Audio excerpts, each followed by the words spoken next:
everyone. Welcome to the Dance Diaries. This is Carol. And I'm Kim. Welcome, everyone. Thank you for joining us today, everyone. We have our special guest, Ilia Kolosov, who is here from AIDA Dance Shoes. And we're so excited to talk with him all kinds of topics, including custom-made shoes, trends, materials, and most importantly, the thousands of feet by which I think you have probably touched in your career. Hey, Ilia. Hey. He's the president of AIDA Dance Shoes USA, has over 12 years experience as a top custom shoe distributor to all the professionals and pro-ams in our ballroom community. Welcome. Thanks for having me. Yep. And none of that is exaggerated. That's me. Ilia, I have a question for you. If you could give the top 3 tips, I was going to say 5, but I won't hold you to 5. 3 tips. I can give you 5. Okay, 5. Let's do it. For someone coming into you when they're looking to purchase, their shoes. All right. Tip number 1. Look how prepared he is. I love it.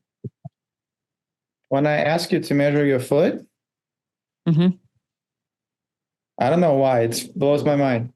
But for some reason, people just go like that. They find the longest possible line. They find the longest possible line of their foot, and they just like drew acrobatics on paper. I tell everybody I need a straight line down the middle in centimeters. No, I don't know if it's my English or whatever, but 8 out of 10 people will just go from like the eastmost part of their heel to the westmost part of their toe. And I'm like, bro, come on. That's not how you measure feet. But anyway, I don't know. That's annoying as hell. And I don't know what to do about it. Please stop it. Mm-hmm. I can't. I'm trying to be polite, but it's hard. I'm going to do a short on that. Yeah. Next. That was tip number 1. Tip number 1. Tip number 2. Don't get AIDA unless you decided that you're doing dancing. These shoes are $250 a pop. Mm-hmm. There's absolutely no reason to be spending that much money if you're playing around with a notion. Okay, like. You mean a social dancer versus being a competitive dancer? Is that what you mean? Or not? You're not serious about the... Yeah, if you just watch the episode of Ballroom Dancing with the Stars, and you're like, oh yeah, I want the best, and you have the resources for it and you don't care, sure, come, I'll help you, no problem. But I don't know, like if you just started driving, get a Honda, don't get a Maserati. Like what? Mm-hmm. That's a really good point. Much appreciated, I'm sure, in the ballroom world. Yeah, and this is not a reverse salesmanship technique or whatever. People come over and they're like, ooh, these are beautiful. And then I tell them the price and they're like, what's wrong with you? I'm like, there's nothing wrong with me. That's what it costs. It's a high quality craftsmanship shoe, right? So, I mean, that's not unusual. I mean, we shop around and we would consider that to be, at least for me, that would be where I would have somehow expected somewhere in that ballpark. Yeah, AIDA is kind of like the best thing you can get, and don't be getting it unless you decided to make ballroom dancing part of your lifestyle. I love that. There's no reason for people to have AIDA if you're just randomly playing around with the notion. What is the difference? I mean, I personally know, but I think that this is really great information for any level of dancer. Because someone like me coming in as a newbie, right away, I'm going to go for the highest and the skinniest because I want sexy, right?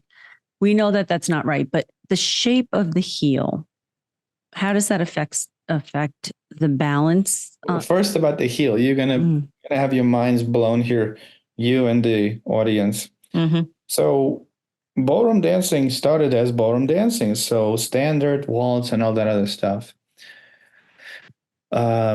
The flare heel needs to be the way it is, because when a man or whatever masculine partner is holding the feminine partner must lean back and pivot on the curvature, like rotate on that thing on the back of it.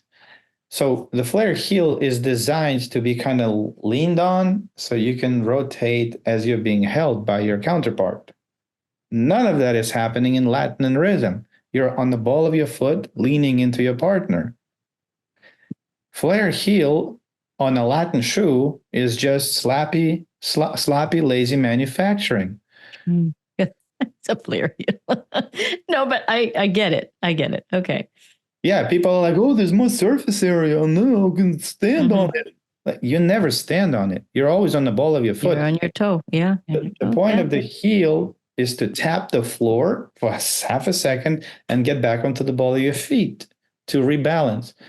It's easier to rebalance with a stiletto tap rather than two sharp 90-degree angles and a curvature. I was going to say, which is probably why I'm always in a stiletto, because Ilia taught me that. Yeah.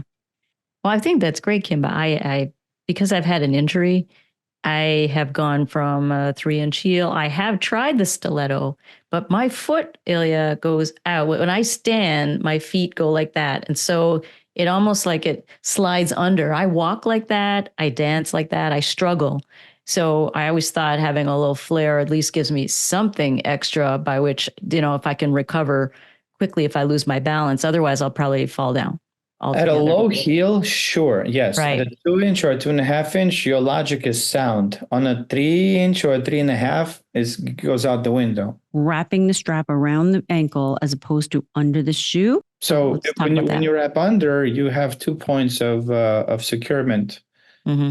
You have kind of like a suspended bridge pushing you from the bottom, and you have the buckling over the ankle. So I recommend everybody goes under, unless they have a super amazing point and they just need that unshackling. They need to be unfettered completely so they can articulate how amazing they are as a ballerina. Any ballerina? Okay, that's what I was just going to ask. Since Kim was a ballerina, she might tend to wrap around her ankle because she already has that articulation in her foot, right? Yeah, but it also adds an element of danger because the less securement you have, the higher your chance for potential ankle injury or whatever if you don't know what you're doing. But that's not Kim. What about a T-strap? Oh, a T-strap.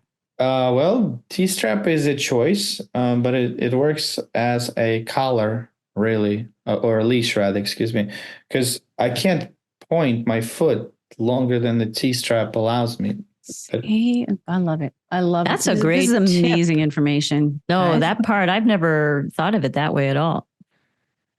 Trust somebody who's been doing this for over a decade.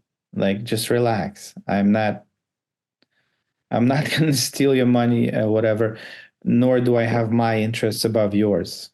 Because my policy is super simple. If it sucks, send it back. As long as it's unworn, of course. Some people send back dirty shoes and I just have to send it back to them again. But my policy is super simple. I take the responsibility for getting the shoe wrong for you. If something sucks, if I got the width wrong, if I got the length wrong, send it back. I'll swap it out or refund you. But I'm not interested in that. So I'm definitely going to try to get it right on the first try. Sure. That's tip number 3. Tip number 4 is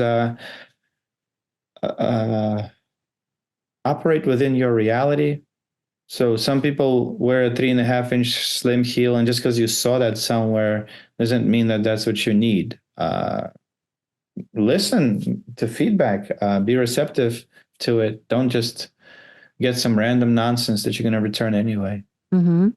How do you get to know, and because you talked about this at the beginning, if someone should have a 2-inch, 2.5-inch, 3-inch, walk me through that again? Because I operate within the reality. How do you? I made up these ranges for myself. I always ask people how long you've been dancing. Okay. If they say about a year, then 2.5 maximum. If they say 2 or 3 years, then 3 inches works. Anything beyond that, they can have whatever they want. They're no longer an innocent lamb saying random sentences. If you've been doing dancing for a couple of years, you better know what you want. Like dancing in jeans or a business suit after coming back. He listens to the podcast. No more. Fifth one. Mhm. Well, I love what you guys said when you had an interview with Edson, I think, about dancing ceases to be fun when you introduce the competitive aspect Oh, right. into it. Mhm. So yeah, it's absolutely true. I loved hearing that, because so many people go in with infatuation that, ooh, competition. No, it's over. It's done. You're done. It's like getting on a highway on a bicycle. You better go get a car, yo. You're done riding your bicycle. So know what you're getting is my fifth tip. Like, don't go into the dance world thinking that everybody's going to be your friend. No, it's people are friendly in the enclosure of a secluded dance studio. Mhm. But when the competition starts, that's it. It's real All now. bets are off, right? Yeah, I see so many dancers get their hearts broken because they have mismanaged expectations. Mhm. What's trending?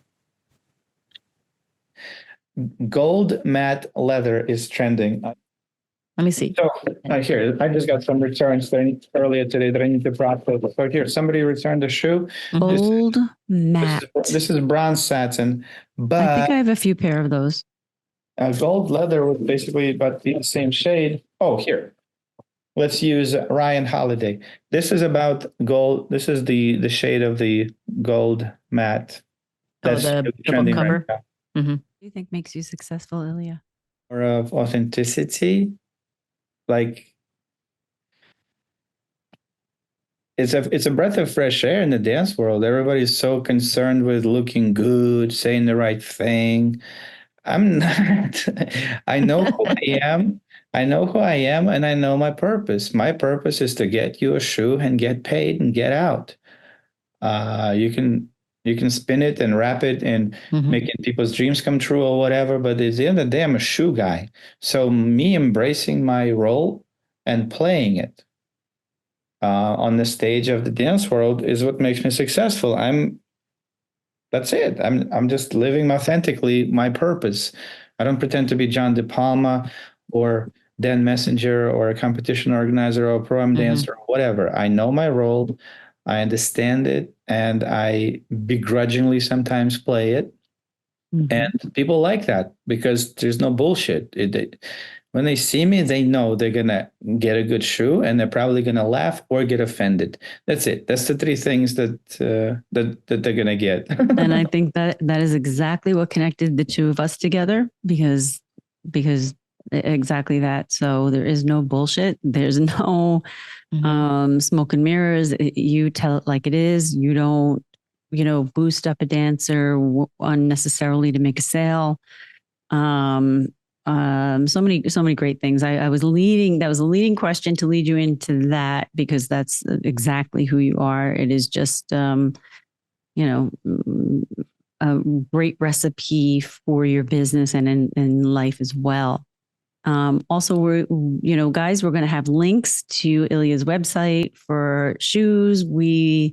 I'm pretty much really well versed in his shoes. I'll let you know, I'm putting it out there that you have changed and transformed my dance life. So I encourage everyone to go to AIDA Shoes and talk to Ilia because you will get personalized, hands-on, compassionate help and experience, and you'll get the right shoe for your level, for your desire. Amazing work. It's so cool.